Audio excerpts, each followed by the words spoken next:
السلام علیکم، a story digest میں خوش آمدید۔ میری شادی کو 3 سال گزر چکے تھے۔ میں اپنے شوہر زبیر کے ساتھ بہت خوش تھی۔ میرے سسر کی تھوڑی سی زمین تھی، مگر سیم نے اس کو بالکل بیکار کر دیا تھا۔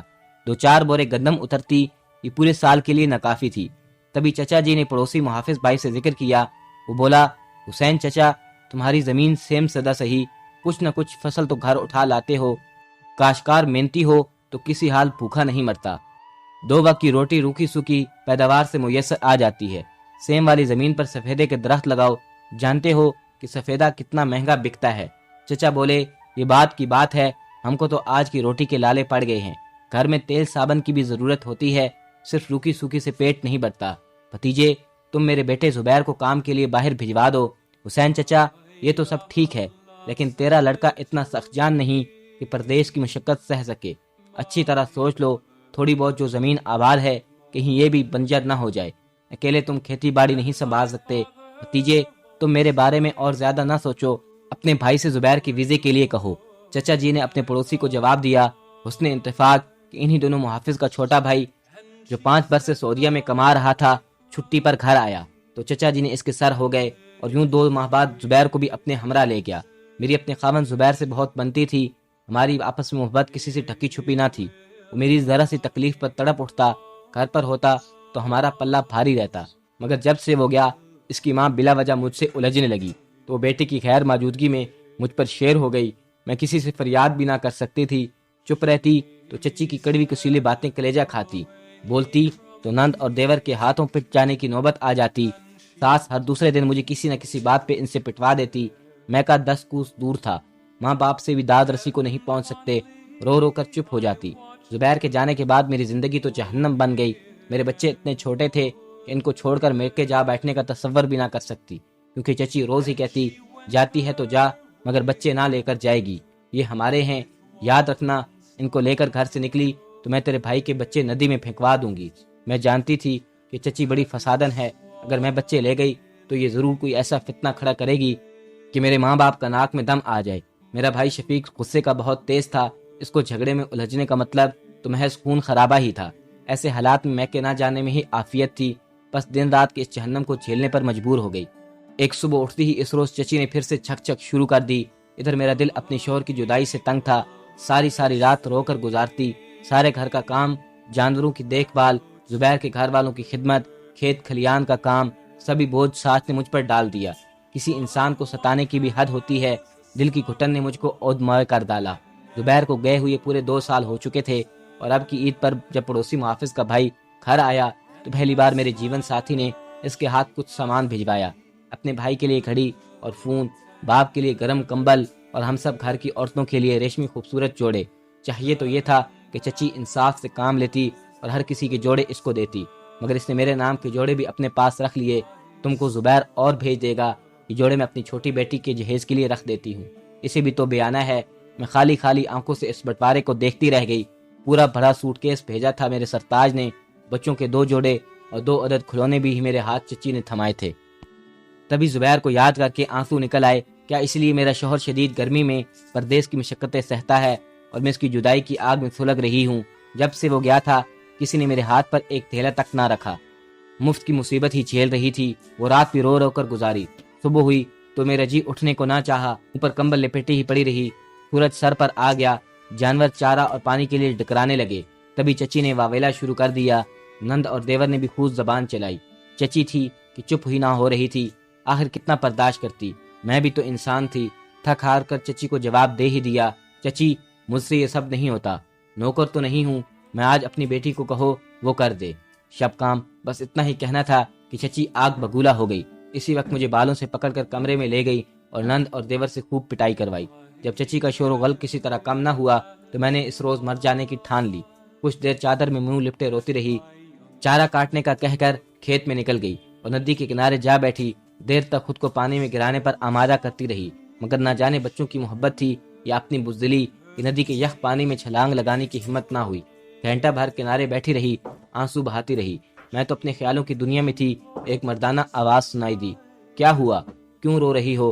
میں نے نظر اٹھا کر دیکھا، سامنے ایک نہیں 2 آدمی کھڑے تھے۔ کچھ نہیں ہوا، مگر تم کون ہو؟ میں شرفو اور یہ بگا ہے۔ وہ سامنے والے کھیت ہمارے ہیں۔ اس نے سڑک پر اشارہ کیا۔ تم سکینہ ہونا؟ ہاں، مگر تم کو کیسے معلوم ہوا؟ ہم حسین چچا کے پڑوسی ہیں۔ ہم کو یہ بھی معلوم ہے حسین چچا کی گھر والی اپنی بہو پر بہت ظلم کرتی ہے۔ ہاں، وہ مجھ پر بہت ظلم کرتی ہے۔ آج مرنے کے ہی ارادے سے نکلی تھی۔ یہ کہہ کر میں رونے لگی۔ تب شرفو نے کہا، تو میکے کیوں نہیں چلی جاتی؟ میں کہا، دور ہے، کس کے ساتھ جاؤں؟ پیدل تو جا نہیں سکتی، ہم پہنچا دیتے ہیں۔ تیرا بھائی شفیقہ تو ہمارا یار ہے۔ بھائی کا نام سن کر اٹھ کھڑی ہوئی۔ تم مجھے اس کے پاس پہنچا دو گے؟ میں تو اس گھر اور زندگی دونوں سے تنگ آئی ہوئی تھی۔ ان کے ساتھ چل پڑی۔ سڑک کے کنارے ایک موٹر سائیکل موجود تھی۔ شرف الدین اس پر بیٹھ گیا۔ کہنے لگا، آؤ سکینہ، میرے پیچھے بیٹھ جاؤ، بگا پیدل چلا آئے گا۔ یار تو پیدل آ جانا بستی۔ اس نے بگے کو مخاطب کیا۔ میں اس کی موٹر سائیکل پر بیٹھ گئی۔ تبھی اس نے سواری کو ایڑ لگا دی۔ مجھے وہ میکے لے جانے کی بجائے اپنے ٹھکانے پر لے گیا۔ تب احساس ہوا اس پر اعتماد کر کے میں نے کتنی بڑی غلطی کی۔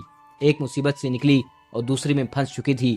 میرے حالات تو پہلے ہی خراب تھے اور اس کمبخت شرفو نے مجھے دکھیاری کو پابند اور مجبور کر کے رہی صحیح کسر بھی پوری کر دی۔ 15 روز تک میری تلاش ہوتی رہی۔ چچی نے میرے مہکے کلواہ بھیجا کہ سکینہ اپنی کسی یار کے ساتھ بھاگ گئی۔ اس پر میرا بھائی خنجر جیب میں رکھ کر میری تلاش میں گھر سے نکل گیا کہ جہاں ملے گی وہ میرا خاتمہ کر دے گا۔ 15 دن بعد شرفو کے ساتھی بگو نے کسی خفیہ ذریعے سے حسین چچا کو خبر کرا دی، تیری بہو شرف الدین گھوڑے کی قید میں ہے، وہ اس کی رہائی کے لیے 20,000 مانگتا ہے۔ ان دنوں 20,000 بڑی رقم تھی۔ بوڑھا سسر روتا دھوتا میرے بھائی کے پاس آیا اور بتایا کہ بدماش شرف الدین نے ہماری بہو کو تاوان کے بدلے اغوا کر لیا ہے اور یہ خطیر رقم مانگ رہا ہے۔ شفیق بھائی نے کہا، چچا تو فکر نہ کر، میں ہر صورت میں اپنی بہن کی عزت کا مول دے کر تیری بہو کو گھر پہنچا دوں گا۔ تو اس بات کی کسی کو کانوں کان خبر نہ ہونے دینا اور میں بھی تیری بدنامی نہ ہونے دوں گا، کیونکہ ہماری عزت سانجی ہے۔ اس روز میرے بھائی نے منڈی جا کر اپنے تمام مال مویشی بیچ دیے اور رقم میرے سسر کو لا کر دی۔ کہنے لگا، ابھی 2,000 کم ہیں، یہ تو اس میں ڈال کر پوری رقم کر لینا اور روپیہ اپنے بدماش ہمسائے کو پہنچا کر اپنی بہو کو گھر لے آنا۔ بھائی خود شرفو کے روبرو نہیں آنا چاہتا تھا کیونکہ اس کا خون کھول رہا تھا۔ اس نے چچا حسین کی عزت بچانے کو خود کو قابو میں رکھا ہوا تھا۔ بگو کی معرفت رقم شرفو کو پہنچ گئی اور بگو ہی کی معرفت میں اپنے گھر پہنچ گئی۔ عورت کی امانت اس کی عزت ہوتی ہے اور اس کی عزت اجلی چادر جیسی ہوتی ہے۔ میں زبیر کی امانت تھی۔ چچا گھٹا گھٹا رہنے لگا، کیونکہ اگر زبیر کو معلوم ہو جاتا اس کے پیچھے کیا قصہ ہوا تو چچی اور چچا کو اس کا جواب دہ ہونا پڑتا۔ باپ تو انہی سوچوں میں گم تھا، مگر زبیر کی ماں کی عقل واقعی ختم ہو چکی تھی۔ تبھی تو اتنا سب کچھ ہو جانے کے بعد بھی وہ باز نہ آئی اور تمہارے تانوں کے میلہ کلیجہ چھلنے کرنے لگی۔ مجھ سے کہتی کہ ایسے کوئی کسی کو اٹھا کر نہیں لے جاتا، ضرور تو نے پہلے اس بدماش کے ساتھ چکر چلا رکھا ہوگا۔ کمبخت کیا منہ دکھائے گی اپنے شوہر کو؟ اپنے ساتھ ہماری بھی عزت مٹی میں ملا دی۔ اتنے دن اس کی قید میں رہی، کیا جانے کہ عورت کی چنری میں داغ لگ جائے تو کسی مول کی نہیں رہتی۔ پھر بھی تجھ جیسی کو گھر بلا بسانے کے لیے 20,000 روپے بھرے ہیں تیرے سسر نے۔ اس وقت تک مجھے یہ معلوم نہ تھا تاوان کی رقم کس نے بھری ہے۔ میں یہی سمجھ رہی تھی کہ چچا نے ہی بھری ہے اور تبھی ساس کا بلکنا بجا ہے، مگر چچی بڑی فطرت ایزا دینے والی عورت تھی۔ اٹھتے بیٹھتے ایسی باتیں سناتی کہ میرا سانس بند ہونے لگتا۔ مجھے اپنی غلطی پر بہت پچھتاوا تھا، مگر میں بھاگی بھی ان کے ظلموں کی وجہ سے تھی۔ اب جب گھر آئی تو وہی تانے سننے کو ملے۔ میرا شوہر پردیس جا کر مجھے بھول ہی گیا۔ اب تو سچ مچ خودکشی کرنے کو جی چاہتا، مگر پھر بچوں کی طرف دیکھتی تو صبر کر جاتی۔ آخرکار میں نے ایک پڑوسن کی منت کی کہ میرے میکے جا کر میری ماں کو سندیسہ دو کہ جب تک زبیر واپس نہیں آ جاتا مجھے اپنے پاس بلا لو، ورنہ چچی میرا کلیجہ کھا جائے گی۔ خدا کا شکر ہے کہ سندیسہ ملتے ہی ماں مجھے لینے آ گئی۔ ماں کے اصرار پر ساس نے مجھے ان کے ساتھ جانے کی اجازت دی، مگر بچے ساتھ نہ لے جانے دیے۔ کہا، یہ زبیر کی امانت ہے، اس کے بنا پوچھے تم ان کو نہیں لے جا سکتی۔ میں نے صبر کیا اور بچے ساس کے پاس چھوڑ کر اپنی ماں کے ساتھ چلی آئی۔ میکے آ کر ساس کی تانوں سے نجات ملی، مگر بچوں کی یاد تڑپاتی۔ ادھر شفیق کا خوف ماں کو پریشان رکھتا تھا کہ جس کو میرے شرفو کی قید میں رہنے کا بہت زیادہ غم تھا، وہ جب بھی مجھے دیکھتا تو اس کی آنکھوں میں خون کھولنے لگتا۔ اس کو یہ بھی معلوم نہ تھا کہ چچا نے شرفو کو پورے 20,000 ادا نہ کیے، بلکہ جو 2,000 کم تھے اس نے بگو سے کہہ کر ادھار رکھوا دیے، چند روز بعد ادا ہو جائیں گے۔ بگو ضامن بن گیا تو شرفو نے 18,000 لے کر مجھے اس کے حوالے کر دیا۔ 2 ماہ کے اندر اندر یہ رقم حسین چچا سے لا دینا، ورنہ یہ رقم چگنی تم سے وصول کروں گا۔ اب بگو بار بار آ کر میرے سسر سے 2,000 کا مطالبہ کرنے لگا۔ بلاخر چچا ایک روز میرے بھائی شفیق کے پاس جا پہنچا اور بتایا کہ 2,000 وہ اور مانگ رہے ہیں، میرے پاس رقم نہیں ہے، تم بھی ادا کر دو تاکہ وہ بدماش میرا پیچھا چھوڑ دیں۔ یہ بات سن کر میرے جوان بھائی کا خون جوش مارنے لگا اور وہ غصے میں آپے سے باہر ہو گیا۔ اس نے کہا، دیکھ چچا، میں نے تیری سفید داڑھی کی لاج رکھی اور تیرے بیٹے کی تکلیف کا احساس کیا، تم لوگوں کی خاطر پردیس میں مشقت کی چکی پیس رہا ہے، کیا اس کی کمائی سے 2000 بھی اس کی بیوی کی رہائی کے لیے نہیں دے سکتے؟ کیا اس کی بیوی پر کوئی حق نہیں اس کی کمائی کا؟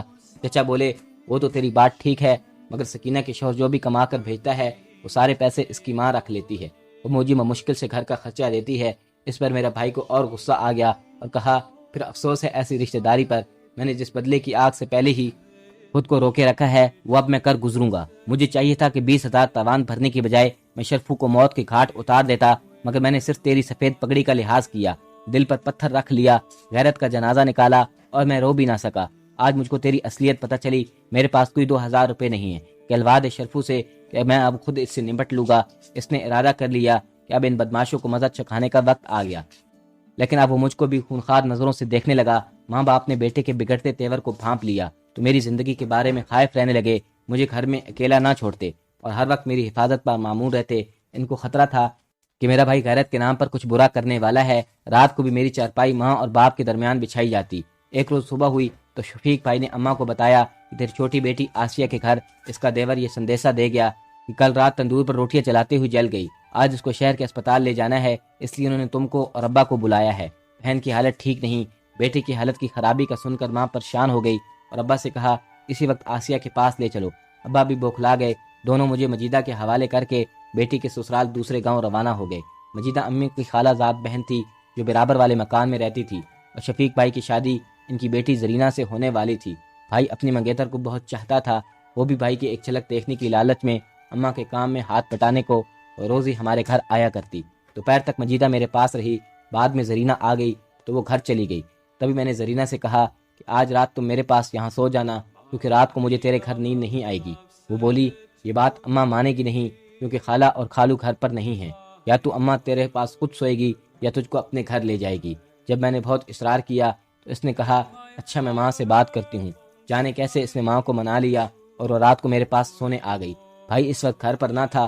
جب وہ سونے آئی تو میں نے اس کو اپنے کمرے میں اپنی چارپائی پر سلا دیا اور کہا ذرا ہوشیار رہنا، میں اماں کے تخت پوش پر عشاء کی نماز پڑھ کر آ جاؤں گی۔ وہ بولی ٹھیک ہے۔ ہم نے ساتھ کھانا کھایا اور وہ سونے کو لیٹ گئی۔ میں نماز پڑھ کر وہیں لیٹ گئی۔ نیند آج مجھ سے کوسوں دور تھی، مگر بے خبر زرینہ میری چارپائی پر لیٹتی ہی سو گئی۔ کھیتوں میں رات کو مچھر بہت ہوتے ہیں، لہذا روشن دان سے کمرے میں آ جاتے تھے۔ تبھی ہم لوگ رات کو سر سے پاؤں تک چادر لپیٹ کر سوتے تھے۔ وہ بھی چادر لپیٹ کر سوتی تھی۔ میری بڑی بہن آسیہ پھپھی کی بہو تھی، اس کے گھر 8 کوس کے فاصلے پر تھا۔ ابا کو آسیہ کا شوہر ان کے گھر کے دروازے پر ہی مل گیا، خوش باش نظر آ رہا تھا۔ کیا آسیہ ٹھیک ہے؟ انہوں نے اسے دیکھتے ہی سوال کیا۔ ہاں ٹھیک ہے، کیوں کیا ہوا؟ اور آپ ماموں جان اتنے پریشان کیوں ہیں؟ انہوں نے حیرت سے پوچھا۔ شفیق نے بتایا ہے کہ وہ جل گئی ہے اور اس کی حالت ٹھیک نہیں۔ وہ تو ٹھیک ہے، آپ خود اندر چل کر دیکھ لیں۔ ابا اور اماں دھڑکتے دل کے ساتھ گھر میں گئے۔ اندر ان کی بیٹی تندور کے تھڑے پر بیٹھی روٹیاں لگا رہی تھی۔ انہوں نے پہلے تو اطمینان کا سانس لیا، لیکن آسیہ کو صحیح سلامت دیکھ کر ان کا ماتھا ٹھنکا۔ آخر شفیق کو ان سے جھوٹ بولنے کی کیا ضرورت تھی؟ ابا نے اپنے داماد سے کہا ٹھیک ہے، اب ہمیں واپس جانا ہوگا، مجھے ایک ضروری کام یاد آ گیا۔ ادھر وہ یہ باتیں کر رہے تھے اور ادھر میرا پیارا ماں جایا مجھے ختم کرنے کی تیاری کر رہا تھا، لیکن وہ جو کہتے ہیں جسے اللہ رکھے اسے کون چکھے، تو ایسا ہی ہو گیا۔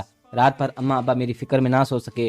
صبح ہونے سے پہلے رات کے چوتھے پہر انہوں نے لوٹنے کی تیاری کر لی۔ ہانپتے کانپتے وہ صبح 7 بجے گھر آ گئے۔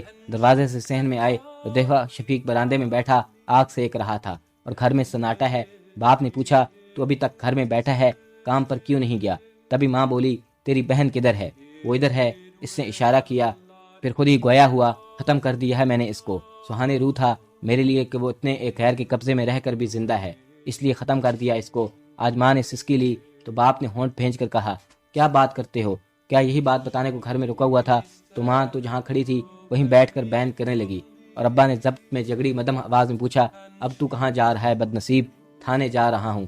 ابا اور کہاں جانا ہے؟ اس نے ٹھنڈی سانس لی اور گھر سے باہر نکل گیا۔ اب میرے کمرے کی طرف گیا جہاں چارپائی پر خون میں لت پڑی جس لڑکی کی لاش پڑی تھی، اس کے منہ پر چادر تھی۔ انہوں نے چادر ہٹائی، چہرے پر چادر کے اوپر سے کلہاڑی لگی تھی لیکن صورت پہچانی جا سکتی تھی۔ یہ میں نہ تھی، مجیدہ کی بیٹی زرینہ تھی، جس کی صورت کو بھائی وار کرتے ہوئے اندھیرے میں پہچان نہ سکا۔ اس نے رات کے آخری پیر جب سوئی زرینہ پر وار کیے تو اس کے چہرے پر سے چادر ہٹانے کی بھی زحمت نہ کی۔ جب میں نے زرینہ کی چیخ سنی تو رات کے اندھیرے میں کمرے سے باہر ہی نہ آئی۔ مجھے افسوس تھا کہ میری وجہ سے ناحق زرینہ ماری گئی جو میرے بھائی کی منگیتر تھی۔ جب شفیق کو اس کے ہاتھوں سے قتل ہونے کا علم ہوگا تو حوالات میں اس پر کیا بیتی ہوگی۔ وہ تڑپ اٹھا، مگر اب کیا فائدہ؟ سچ ہے کہ جب انسان پر خون سوار ہوتا ہے تو عقل کے سارے چراغ بجھ جاتے ہیں۔ میں اس گمان میں بے گناہ زرینہ کو مقتل میں لٹا کر آئی تھی، بھائی نے اگر اس پر وار کیا پہلے اس کی صورت کو دیکھے گا، تب زرینہ کے قتل سے باز رہے گا، مگر ایسا کچھ نہ ہوا۔ قتل کے بعد بھائی پکا پکا جیل کا ہو کر رہ گیا، کیونکہ عدالت نے اسے عمر بھر کی قید سنائی تھی، اور میرا شوہر زبیر بھی پکا پکا گھر واپس آ گیا۔ میں اپنے گھر واپس چلی گئی۔ گھر آنے کے بعد میری ساس نے خوب شور مچایا اور اپنے بیٹے سے کہا اپنی بیوی کو طلاق دو، اب یہ تمہارے لائق نہیں۔ مگر زبیر مجھ سے پیار کرنے کے ساتھ ساتھ مجھ پر اعتبار بھی بہت کرتا تھا۔ میں نے انہیں یقین دلایا کہ میں بالکل پاک ہوں، ویسے ہی جیسے تمہارے جانے سے پہلے تھی۔ زبیر نے سارا واقعہ سننے کے بعد مجھے طلاق نہ دینے کا فیصلہ کیا اور باقی کی ساری زندگی میرے ساتھ گزارنے کا فیصلہ کیا، اور ماں کو بھی بڑے پیار سے منا لیا۔ کاش میرے شوہر کی طرح میرے سسرال والے اور میرا اپنا خون میرا بھائی مجھ پر اعتبار کرتے اور مجھے غلط سمجھنے کی بجائے میرا ساتھ دیتے، تو آج دو زندگیاں برباد ہونے سے بچ جاتی، ایک زندگی زرینہ کی اور دوسرے میرے بھائی کی۔ آج میں اپنے گھر میں اپنے شوہر اور بچوں کے ساتھ بہت خوش ہوں۔ اب ساس مجھے تانے بھی نہیں دیتی، اسی وجہ سے میں ہر کام ان کے کہنے سے پہلے ہی کر دیتی ہوں۔ میاں بیوی کا رشتہ اعتبار کا دوسرا نام ہے۔ اگر یہ اعتبار ایک بار ٹوٹ جائے تو یہ رشتہ ہمیشہ کے لیے تباہ و برباد ہو جاتا ہے۔